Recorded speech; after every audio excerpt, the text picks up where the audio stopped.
নতুন বছরেও স্বস্তি নেই কাঁচা বাজারে। সাপ্তাহিক ছুটির দিনে ঊর্ধ্বমুখীতে সব ধরনের সবজির দাম।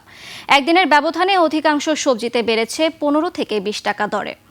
ব্যবসায়ীরা বলছেন, কুয়াশার কারণে সরবরাহ না থাকায় দাম বেড়েছে। আবু সাইদের রিপোর্ট।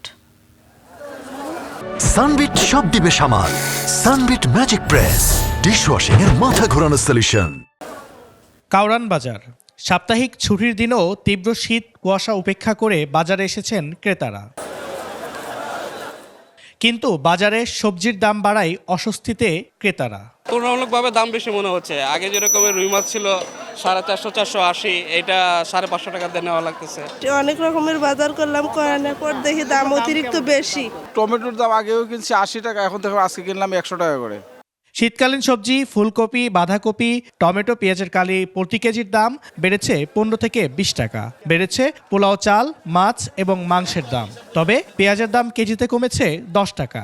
সোনালী মাল বেচছি 210 থেকে 20 টাকা।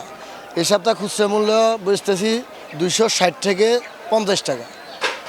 আর ব্রয়লার গত সপ্তাহ বেচছে আপনার 50 টাকা, 150 টাকা। আজকে বেচতেছি এই সপ্তাহ বেশি 180 টাকা কেজি। ফুলকপি ছিল 12 টাকা 13 টাকা, পরশু দিনও গেছে, কালকে গেছে 20 টাকা, আজকে 24 টাকা 25 টাকা পাইকারি।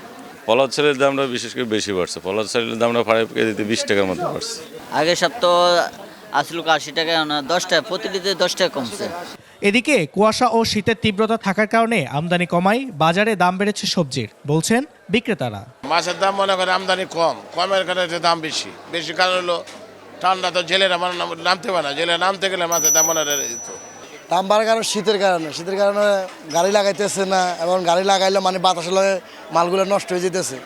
কত মাল যে আজকে কাপ্তান বাজার মারা গেছে বলার বাইরে, ওটার জন্য মালটা কমাইতেছে। দাম নিয়ন্ত্রণে সরকারের বাজার তদারকির দাবি ক্রেতাদের। আবু সাইদ, 21 টেলিভিশন, ঢাকা।